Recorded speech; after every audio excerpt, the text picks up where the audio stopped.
বিসমিল্লাহির রহমানির রহিম।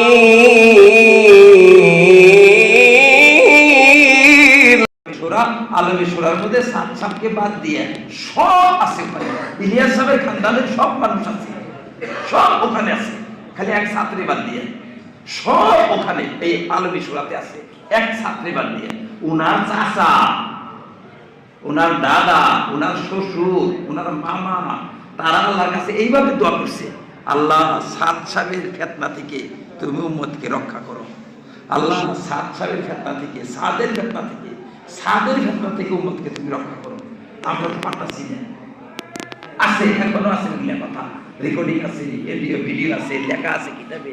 হযরত জাকারিয়া সাহেবের ছেলে তো ভাষা কাইন্দা কাইন্দা আল্লাহর কাছে দোয়া করছে, আল্লাহ সাদকে ফিতনা से उम्मत को बचा, আয় আল্লাহ সাদকে ফিতনা से उम्मत को बचा। খুব দোয়া করছে। সাদ সাহেব একটা ফিতনা হয়ে আইছে। এখন বলবেন যে এত বড় খানদানের মানুষ, সিদ্দিক বংশের মানুষ, আর তো আমি বলছি নবীর বংশের মানুষ কত কিছু হয়ে যায়। হযরত নূহ আলাইহিস সালামের বেটা কেনান কি হয়ে গেল, কাজে হইতে পারে।